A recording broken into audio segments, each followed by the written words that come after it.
Friends, good morning. Welcome to CSK happy home. ఈరోజు వీడియోలో బిస్కెట్స్తో ఈజీగా చాలా ఈజీగా కేక్ని ఏ విధంగా చేసుకోవచ్చు అనేది ఈ వీడియోలో నేను చేయట్లేదండి, మా పిల్లలు అయితే చేసి చూపిస్తారంట. ఈ వీడియోని ఎండ్ వరకు చూడండి, వాళ్ళు ఏ విధంగా ఈ కేక్ని చేశారనేది.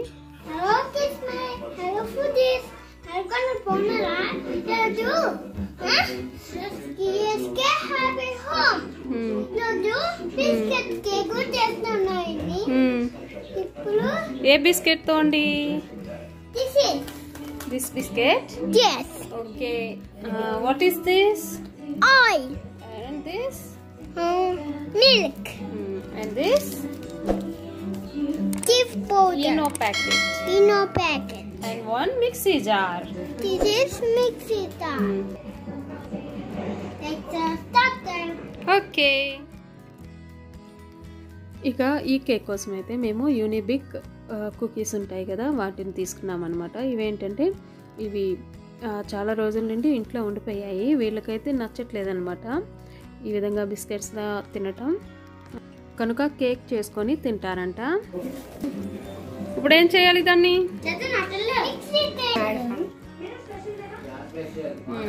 మిక్సీయా?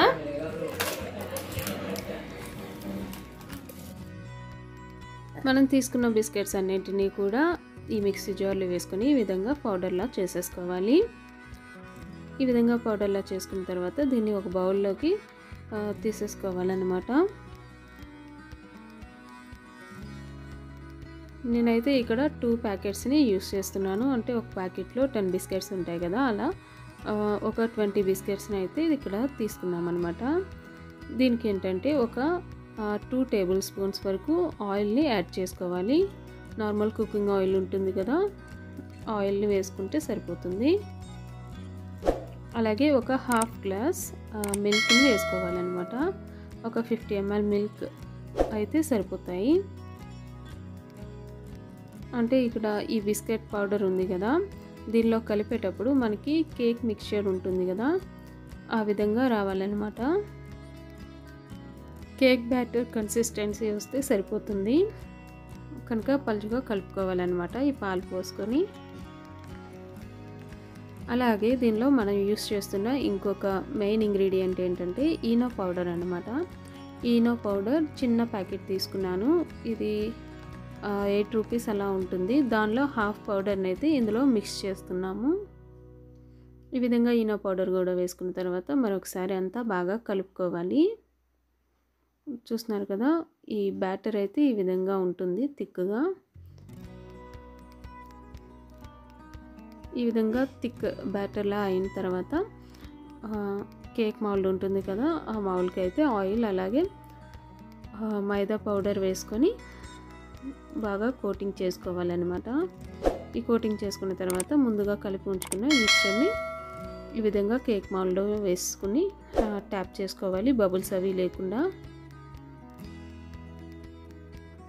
ఈ విధంగా ట్యాప్ చేసుకోవడం వల్ల ఏంటంటే లోపల ఎయిర్ గ్యాప్స్ అవి లేకుండా ఉంటుందన్నమాట. కేక్ కూడా చాలా నీట్గా ఈక్వల్గా వస్తుంది. ఇప్పుడైతే ఇక్కడ కుక్కర్లోని బాటంలో సాల్ట్ వేసాను. సాల్ట్ వేసి ఈ విధంగా స్టాండ్ పెట్టాను అనమాట. ఈ స్టాండ్ పెట్టుకున్న తర్వాత ఒక 5 మినిట్స్ పాటు ప్రీ హీట్ లాగా చేసుకోవాలి. 5 మినిట్స్ అయిపోయిన తర్వాత ముందుగా మౌల్డ్లో ఉంచిన ఈ కేక్ మిక్చర్ని అయితే ఈ విధంగా లోపల పెట్టేసుకోవాలి. ఒక 20 మినిట్స్కి అయితే కేక్ అనేది చాలా నీట్గా రెడీ అయిపోతుంది అనమాట. ఇక్కడ చూస్తున్నారు కదా, టెస్టింగ్లో కూడా అంటుకోకుండా చాలా పర్ఫెక్ట్గా కుక్ అయింది. ఇది ఫుల్గా కూల్ అయిపోయిన తర్వాత దీన్ని అయితే ప్లేట్లోకి టర్న్ చేస్తున్నాను అనమాట. ఇక్కడ మీరు చూసినట్లయితే చాలా పర్ఫెక్ట్గా వచ్చింది కదా, ఇక్కడ మాడిపోవడం కానీ లేదంటే కుక్ అవ్వకుండా ఉండటం కానీ లేకుండా చాలా పర్ఫెక్ట్గా వచ్చిందనమాట. అది కాకుండా చాలా స్పాంజీగా కూడా ఉంది. Happy birthday to you, happy birthday, happy birthday, happy birthday to you. God bless to you. Very soft. ఈ కేక్ అయితే చాలా చాలా సాఫ్ట్గా చాలా పర్ఫెక్ట్గా వచ్చిందనమాట. నార్మల్గా చేసిన కేకుల కంటే కూడా చాలా బాగుంది. మీరు చూసినట్లయితే ఇది పిల్లలే ఈ మిక్సింగ్ అది అంతా కూడా చేశారు. నేను లాస్ట్లో అయితే ఈ స్టవ్ మీద పెట్టడం అది నేను చేశాను అనమాట.